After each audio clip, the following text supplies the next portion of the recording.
Hola, bienvenidos y gracias por estar en esta clase de la Escuela de Siervos. Estamos dando comienzo al módulo 1 de la Escuela de Siervos. En esta lección número 1 vamos a ver este tema: Conoce a Cristo. Y es de todo el módulo 1 que consiste en vivir a Cristo. Y quería comenzar esta lección, este módulo, preguntándote cuántas clases de necesidades tiene una persona. En el Evangelio de Marcos, en el capítulo 2, versículo 1 al 12, hay una narración donde unos amigos ayudan a un paralítico de nacimiento a encontrarse con Jesús.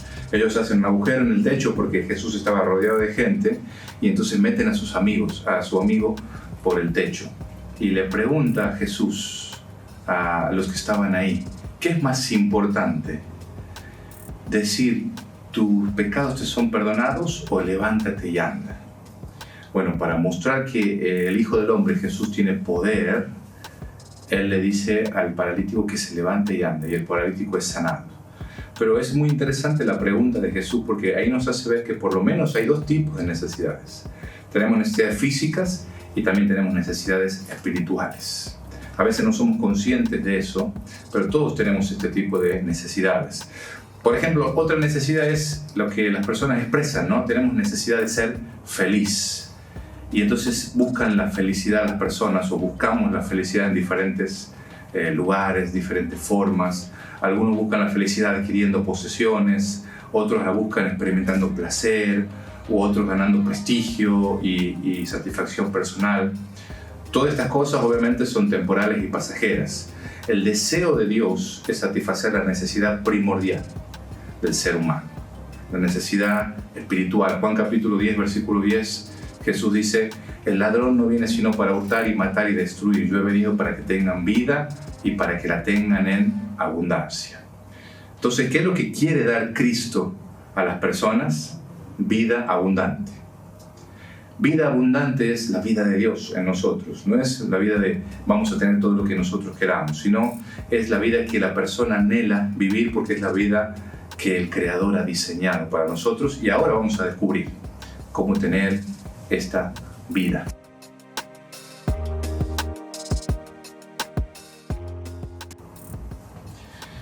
Vamos a ver el tema del pecado, ¿sí? ¿Qué sabes del tema del pecado? ¿Qué debes saber? ¿Quién es un pecador según Dios? Porque cuando nosotros nos comparamos con otras personas, es probable que podamos decir, bueno, yo soy más bueno que esta persona o que aquella persona. Y quizás con otras digamos, bueno, yo soy menos bueno que con esta persona. Y algunas personas piensan que ser buenos es suficiente para ir al cielo. Cuando me muera voy a irme al cielo porque soy una buena persona, porque me porto bien. Pero no entendemos lo que la Biblia enseña sobre el asunto. La Biblia dice que somos imperfectos por naturaleza.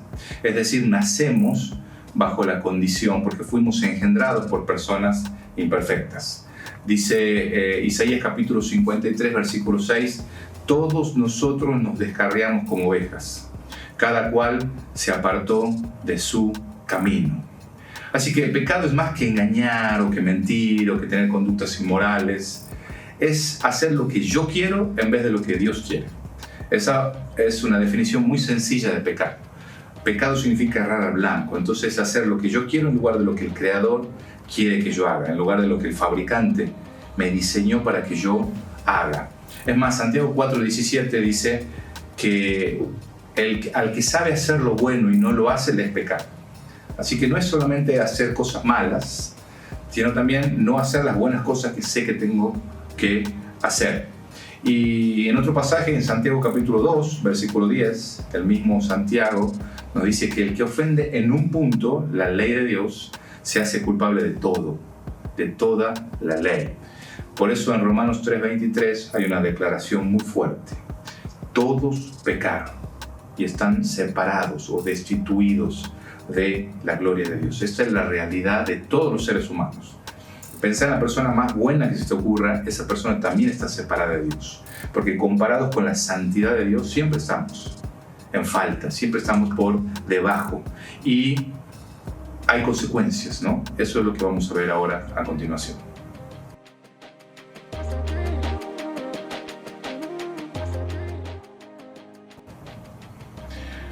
Cuando nosotros pensamos en el pecado y sus consecuencias, una de las cosas que tenemos que entender según la Biblia es que el pecado tiene que ser castigado.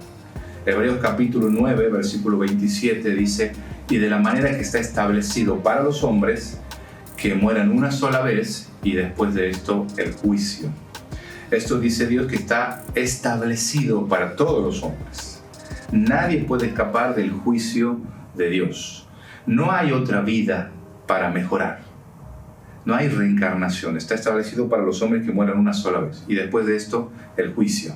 Tampoco hay una opción para que nosotros podamos purgar nuestros pecados, porque después de la muerte viene el juicio. Cuando nosotros morimos, y esto es muy importante resaltarlo, cuando alguien muere, su destino eterno es sellado. Por eso es lo que nosotros hacemos en esta vida lo que va a determinar nuestra eternidad. Romanos capítulo 2, versículo 16 dice que Dios va a juzgar la vida secreta de cada uno, de todos nosotros. No hay nada oculto que no vaya a ser manifestado, dice Lucas capítulo 2, versículo 2. Y por eso es muy importante que nosotros entendamos lo que dice Romanos 6:23. La paga del pecado es la muerte. Muerte en la Biblia es separación, no es extinción. Entonces, cuando hablamos de hablamos de muerte física, separación del cuerpo del alma, y en este caso es muerte espiritual, es la separación del hombre de Dios. Por eso Apocalipsis capítulo 20, versículo 10 y 21, versículo 8, afirma que la misma sentencia que está destinada para el diablo y sus ángeles que se rebelaron contra Dios, van a tener aquellos que se han rebelado también contra Dios, los malos que no han podido entender cómo encontrar salvación en Jesucristo.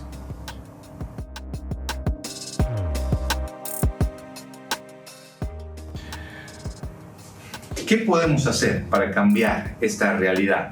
Hoy muchos hacen como Adán y Eva, como ellos hicieron en el huerto del Edén que está relatado en Génesis. Ellos escogen desobedecer a Dios, eso está en Génesis capítulo 3, versículos 6 y 7, y luego buscan una forma de ocultarse de Dios. Parece muy absurdo, pero es lo que ellos hicieron y lo que muchas veces nosotros hacemos. Queremos escondernos de Dios. Y en 2 Tesalonicenses 1, 8 y 9, Pablo describe lo que es la separación eterna de Dios. Dice así el texto: en llama de fuego para dar retribución a los que no conocieron a Dios, ni obedecieron al Evangelio de nuestro Señor Jesucristo, los cuales sufrirán pena de eterna perdición, excluidos de la presencia del Señor y de la gloria de su poder. Es decir, lo que está diciendo el apóstol Pablo es que van a recibir esta pena todos los que no conocieron a Dios, ni obedecieron al Evangelio de Jesucristo. Esta es la consecuencia de no haber conocido, no haber aceptado el Evangelio. Pero tenemos buenas noticias y eso es lo que vamos a ver.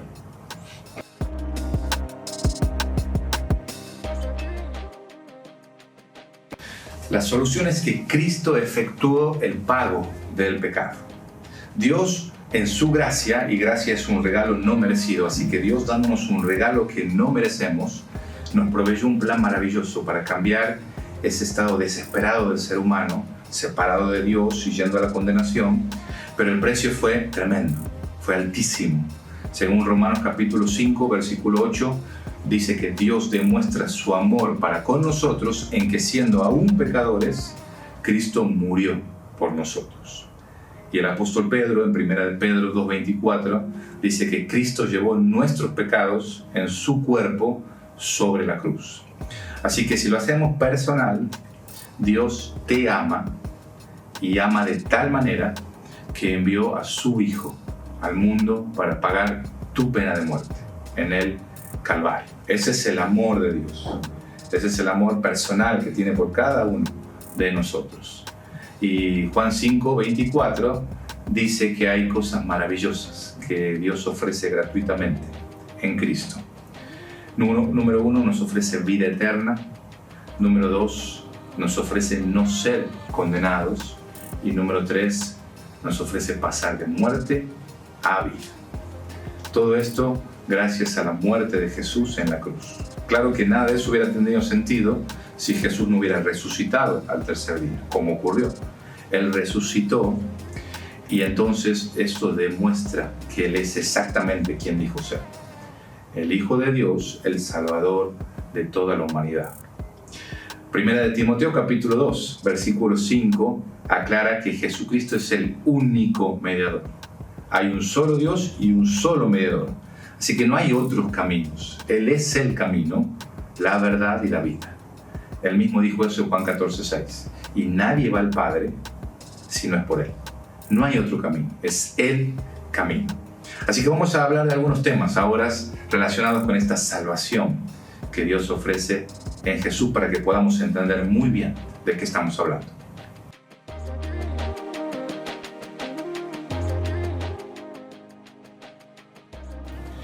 La salvación es un regalo gratuito que Dios nos da a cada uno de nosotros, porque la salvación es algo imposible de merecer o de ganar.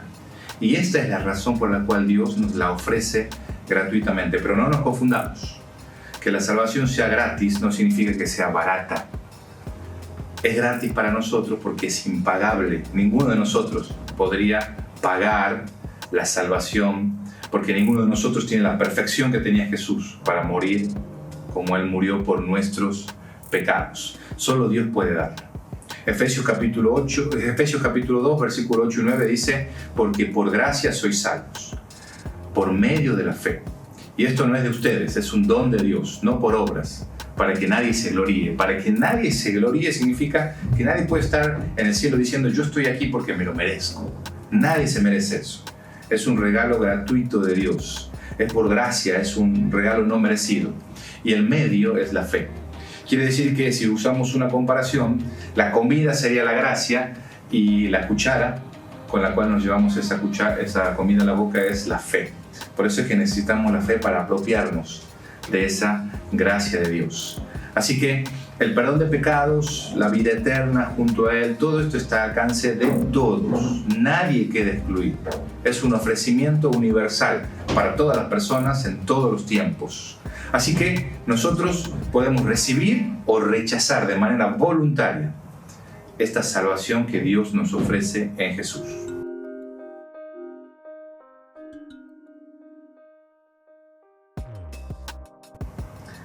La salvación tiene que ser recibida como un regalo. Es muy interesante la historia en Juan capítulo 3, versículo 1 al 10. Ahí se relata una conversación que Jesús tuvo con Nicodemo. Nicodemo era una persona muy especial, era una persona muy religiosa, era un fariseo, es decir, que era una persona que conocía mucho la ley de Dios, era una persona muy moral, también era una persona que tenía un cargo político, así que era una persona muy respetada. Y él tuvo una conversación de noche con Jesús y Jesús le dijo algo muy significativo. A esta persona que era muy buena, que era moral, que era religiosa, que era con mucho poder, mucho dinero, mucha autoridad, le dijo: tenés que nacer de nuevo para ver el reino de Dios. Si no naces de nuevo, no vas a poder ver el reino de Dios. Y esto es muy importante, lo que él le dijo a Nicodemo, porque no basta con un cambio de estado o de conducta o una intención de portarnos bien. Lo que Jesús está diciendo es que se necesita un cambio de espíritu. Es preciso nacer de nuevo o nacer de arriba, como podría ser otra traducción. No es suficiente una reforma, necesitamos un cambio total. Es un cambio de adentro hacia afuera. Así que esta historia nos muestra que uno no es salvo por profesar un credo, por tener ciertas creencias. Algunas personas creen, equivocadamente según la Biblia, de que si uno cree ciertas cosas, uno entonces es salvo. Bueno, uno no es salvo por eso. Hay un ejemplo en la Biblia muy claro, son los demonios. Santiago dice que los demonios creen en Dios y tiemblan, pero ellos no son salvos. Así que tener una creencia correcta no me hace automáticamente salvo o no me hace cristiano automáticamente. Hay otras personas que reaccionan a lo otro y dicen: no importa lo que creas mientras te portes bien. Estas personas creen que es la conducta, ¿sí? Es seguir un código de conducta lo que me hace salvo. Y entonces sostienen esto: si uno se porta bien, si lleva una vida ordenada, si obedece los 10 mandamientos, si obedece el sermón del monte, si cumple la regla de oro, entonces vamos a ser salvos. Pero ya hemos visto esto. Esto no es suficiente, no alcanza los méritos de uno para ser salvo. Inclusive hay muchas personas muy buenas, pero que no tienen salvación. Hay otras personas que creen que son salvas porque siguen un culto o participan de un culto. Culto en el sentido de un sistema de ceremonias religiosas. En otras palabras, hay gente que cree que es salva porque va a una iglesia, cualquiera sea, o porque sigue ciertos rituales espirituales como orar, como leer la Biblia.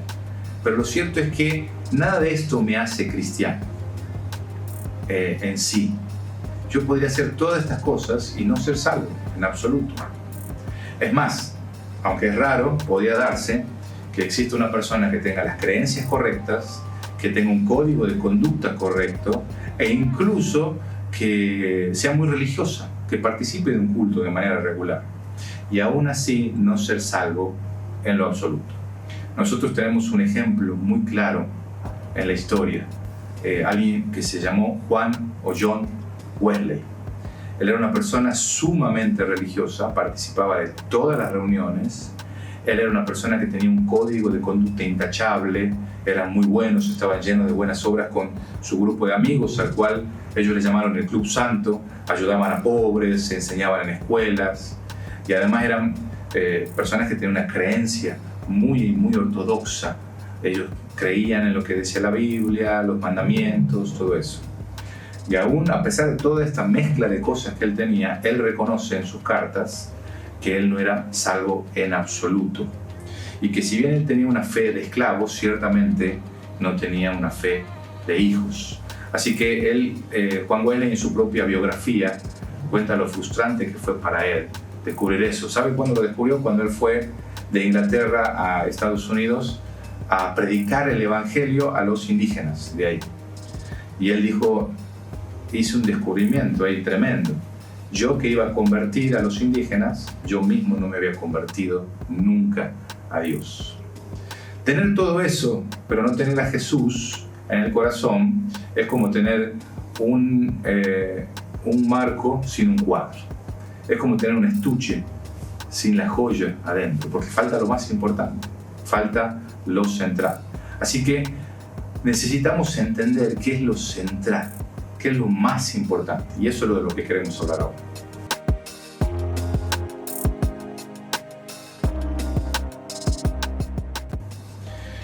¿Cómo recibimos entonces el regalo de la salvación? Hemos visto que hacía falta un cambio absoluto y radical, y eso solamente es obra de la regeneración espiritual que Dios puede hacer en nuestra vida.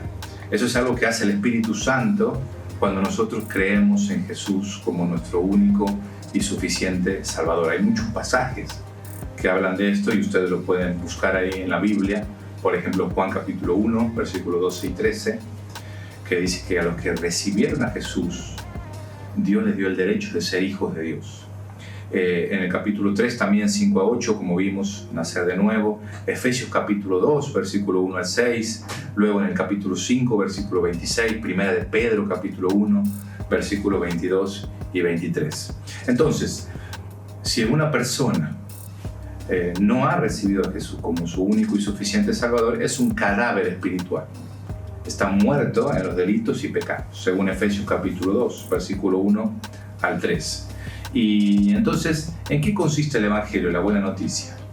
En que podemos tener salvación en Jesús. ¿Cómo hacemos esto? Marcos capítulo 1, versículo 15. Dice así: Jesús dijo: el tiempo se ha cumplido, el reino de Dios se ha acercado, arrepentíos y creed en el Evangelio. Hay dos palabras claves ahí: arrepentimiento y creer en el Evangelio. Estas son las dos condiciones para recibir el reino de Dios, para recibir la salvación que Dios ofrece. Así que el arrepentimiento y la fe en la buena noticia que es el Evangelio son los dos elementos que necesitamos para ser salvos. O como dice Juan capítulo 1, versículo 12: pero a todos los que creyeron en Él, a los que lo recibieron, les dio el derecho de ser hijos de Dios. Creer y recibir. Creer y recibir. Tenemos que recibir por la fe, como dijimos, por medio de la fe, a Jesucristo como el regalo de Dios para el perdón de nuestros pecados. Así que es muy importante esta decisión de la voluntad. Permítanme usar un ejemplo. Una persona puede estar convencido intelectualmente que ama a su novia. Es más, puede estar emocionalmente muy involucrado y estar enamorado de su novia, amarla con todo el corazón, pero no es hasta que establece un compromiso con su novia, cuando hay un compromiso de matrimonio, que los dos se vuelven uno. Y así es como nuestra relación con Jesús. Tenemos que establecer un compromiso con Jesucristo. Ese compromiso es lo que hace la diferencia. Esa es la verdad que Juan Wesley entendió muchos años después, en su frustración, estando en una iglesia. Él escuchó el prólogo a un comentario al libro de Romanos, y ahí él relata, y voy a leer específicamente lo que él dice. Yo sentí que mi corazón ardía en forma extraña. Sentí que confiaba en Cristo solo para la salvación, y se me dio una seguridad de que Él había quitado todos mis pecados, los míos propios, y que me había salvado de la ley del pecado y la muerte. Lo que Juan Wesley dijo es: yo en ese momento sentí que confiaba en Jesús y solo en Jesús para mi salvación. Durante muchos años él había confiado en sus creencias ortodoxas, en sus obras de caridad, en su celo religioso, pero ahora por fin él estaba confiando en Jesús y solo en Jesús. Porque eso es el cristianismo, es una relación personal con Dios a través de Jesús. El cristianismo no es una religión que consiste en creencias, sino es una persona, es Jesús. Así que si lo hacemos personal ahora, ¿estás dispuesto a dar este paso de fe en Jesús? ¿Ya has nacido de nuevo? ¿Estás dispuesto a entregarle tu vida a Jesús? Porque Dios conoce nuestro corazón y no tiene tanto interés en nuestras palabras, sino que Él espera un compromiso de lo más profundo de nuestro ser. Claro que nosotros podemos expresar ese compromiso a través de la oración. Y si no sabes cómo hacerlo, me gustaría darte una oración de guía, recordando que lo más importante no son las palabras, sino la actitud del corazón. Esta es una oración que podrías hacer para pedirle o invitar a Jesús que entre en tu vida. Señor Jesucristo, te necesito. Gracias por morir en la cruz por mis pecados. Entiendo que necesito tu perdón y salvación. En este momento te ruego me perdones mis faltas y me salves. Te abro la puerta de mi vida y te recibo como mi Señor y Salvador. Gracias por perdonar mis pecados. Toma el control del trono de mi vida. Hazme la clase de personas que quieres que sea. Amén. Expresa esta oración el deseo de tu corazón. Si es así, entonces puedes hacerla ahora mismo. Y Cristo va a entrar en tu vida si lo pides con fe.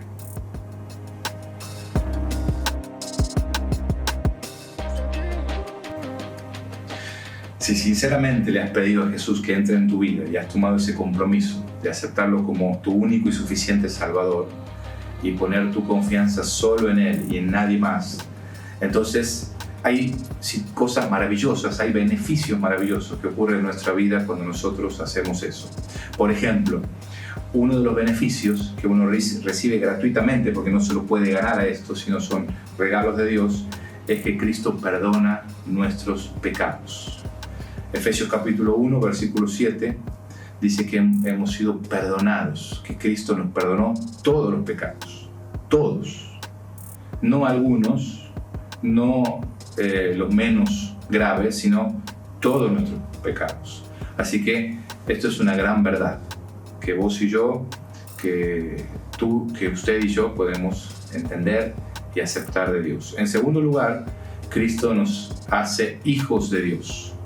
Juan capítulo 1, versículo 12. A los que lo recibieron, les dio el derecho de ser hijos de Dios. Todos somos creación de Dios, todos los seres humanos, pero no todos son hijos, porque necesitan aceptar a Jesús su corazón para ser hijos de Dios. En tercer lugar, Cristo entró en nuestra vida y nunca nos dejará. Eso es lo que dice Juan capítulo 6, versículo 37, Apocalipsis 3:20, donde Jesús dice: yo estoy a la puerta y llamo, si alguno abre yo voy a entrar y voy a estar con él, voy a cenar con él y él conmigo. Y también él dijo: el que a mí viene yo no le echo fuera. Dios nunca nos va a echar afuera si venimos con confianza a Cristo. En cuarto lugar, Cristo nos dio una vida nueva. 2 Corintios 5:17. Si alguno está en Cristo, es una nueva criatura. Las cosas viejas pasaron y son todas hechas nuevas. Así que hay muchas cosas nuevas por descubrir en esta nueva vida que tenemos en Cristo. Y en quinto lugar, Cristo nos dio vida eterna. Vida eterna. Eso es una vida, la vida de Dios en nosotros. Es la vida que vamos a poder disfrutar con Él. No solamente empezar a vivir ahora la vida de Dios en nosotros, sino después, cuando muramos, vamos a estar con Él por siempre. Por eso es que si tenemos a Cristo en nuestra vida, podemos estar seguros que tenemos vida eterna. Así que hay una pregunta clave acá. Si esta noche murieras, después de haber recibido a Cristo, ¿qué porcentaje de seguridad tenés de que vas a pasar la eternidad con Dios? ¿0, 25, 50, 75 o 100% de seguridad de que vas a estar con Dios cuando te mueres?